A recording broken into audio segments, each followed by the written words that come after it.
তোমাদের জন্ম সার্টিফিকেটে যদি তোমার নাম ভুল থাকে, তোমার বাবার নাম ভুল থাকে, তোমার মায়ের নাম ভুল থাকে বা তোমার কোনো ঠিকানা ভুল থাকে, আমি বলবো যে সেই ক্ষেত্রে অবিলম্বে তোমরা কিন্তু তোমার জন্ম সার্টিফিকেটটাকে ঠিক করিয়ে নাও। আর এই জন্ম সার্টিফিকেটকে ঠিক করতে গেলে প্রথমেই তোমাকে যেটা করতে হবে, তোমার নিকটবর্তীতে থাকা কোনো উকিল বাবু কাছে গিয়ে একটা জুডিশিয়াল ম্যাজিস্ট্রেটের এফিডেভিট করতে হবে এবং সেই জুডিশিয়াল ম্যাজিস্ট্রেটের এফিডেভিটকে সাথে নিয়ে তোমরা সেইখানে জমা দেবে যেখান থেকে তোমাদের বার্থ সার্টিফিকেটটা ইস্যু হয়েছিল।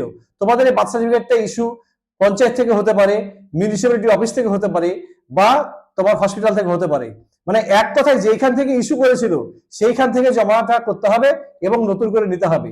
আর যদি দেখা যায় তোমাদের ক্ষেত্রে যে না, তোমাদের কোনো বাবার নাম ভুল নেই বা তোমার নাম ভুল নেই বা তোমাদের ঠিকানা ভুল নেই, কিন্তু ওই তোমার জন্ম সার্টিফিকেটটা পুরনো, সেই ক্ষেত্রে আমি বলবো যে সেই ক্ষেত্রে তোমাদের জন্ম সার্টিফিকেটটাকে নতুন করে আপডেট করতে হবে। আপডেটের মানে কি? আপডেটের মানে হচ্ছে যে এই জন্ম সার্টিফিকেটটা নতুন করে ডিজিটাল করে দেবে এবং একটা কিউআর কোড সঙ্গে থাকবে। কিউআর কোড মানে বারকোড। যেমন ভাবে তোমরা ফোন পেতে টাকা দাও, ফোন পেতে টাকা দেওয়ার সময় যেমন একটা কিউআর কোড বা বারকোড থাকে, সেটাকে স্ক্যান করে টাকাটা দাও। অর্থাৎ এখন যেহেতু মেক ইন ইন্ডিয়া বা ডিজিটাল ইন্ডিয়া নিয়ে একটা স্লোগান এসেছে আমাদের দেশে, সেই জন্য সবকিছুই কিন্তু এখন হতে চাইছে ডিজিটালাইজ। এবং সেই ক্ষেত্রে তোমার নতুন করে প্রত্যেকটা জন্ম সার্টিফিকেটকে কিন্তু ডিজিটালাইজেশন করা হচ্ছে এবং সেই ডিজিটাল যে তোমার সার্টিফিকেট, সেখানে কিন্তু একটা বারকোড বা কিউআর কোড থাকছে। সেই বারকোড বা কিউআর কোডের মধ্যেই তোমার জন্ম বৃত্তান্ত, তোমার সমস্ত ঠিকুজি কিন্তু সেইখানেই ঢুকানো থাকবে।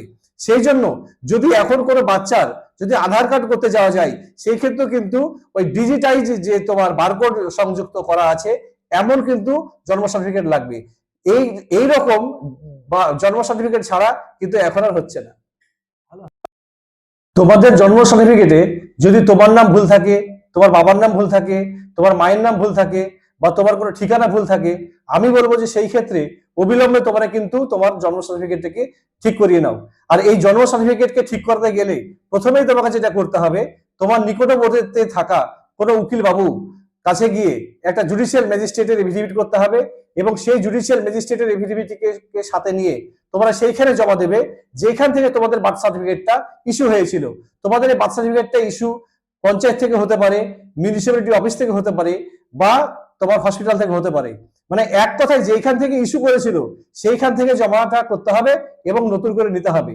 আর যদি দেখা যায় তোমাদের ক্ষেত্রে যে না, তোমাদের কোনো বাবার নাম ভুল নেই বা তোমার নাম ভুল নেই বা তোমাদের ঠিকানা ভুল নেই, কিন্তু ওই তোমার জন্ম সার্টিফিকেটটা পুরনো, সেই ক্ষেত্রে আমি বলবো যে সেই ক্ষেত্রে তোমাদের জন্ম সার্টিফিকেটটাকে নতুন করে আপডেট করতে হবে। আপডেটের মানে কি? আপডেটের মানে হচ্ছে যে এই জন্ম সার্টিফিকেটটা নতুন করে ডিজিটাল করে দেবে এবং একটা কিউআর কোড সঙ্গে থাকবে। কিউআর কোড মানে বারকোড। যেমন ভাবে তোমরা ফোন পেতে টাকা দাও, ফোন পেতে টাকা দেওয়ার সময় যেমন একটা কিউআর কোড বা বারকোড থাকে, সেটাকে স্ক্যান করে টাকাটা দাও। অর্থাৎ এখন যেহেতু মেক ইন ইন্ডিয়া বা ডিজিটাল ইন্ডিয়া নিয়ে একটা স্লোগান এসেছে আমাদের দেশে, সেই জন্য সবকিছুই কিন্তু এখন হতে চাইছে ডিজিটালাইজ। এবং সেই ক্ষেত্রে তোমার নতুন করে প্রত্যেকটা জন্ম সার্টিফিকেটকে কিন্তু ডিজিটালাইজেশন করা হচ্ছে এবং সেই ডিজিটাল যে তোমার সার্টিফিকেট, সেখানে কিন্তু একটা বারকোড বা কিউআর কোড থাকছে। সেই বারকোড বা কিউআর কোডের মধ্যেই তোমার জন্ম বৃত্তান্ত, তোমার সমস্ত ঠিকুজি কিন্তু সেইখানেই ঢুকানো থাকবে। সেই জন্য যদি এখন কোনো বাচ্চার যদি আধার কার্ড করতে যাওয়া যায়, সেই ক্ষেত্রে কিন্তু ওই ডিজিটাইজ যে তোমার বারকোড সংযুক্ত করা আছে এমন কিন্তু জন্ম সার্টিফিকেট লাগবে। এই রকম জন্ম সার্টিফিকেট ছাড়া কিন্তু এখন আর হচ্ছে না।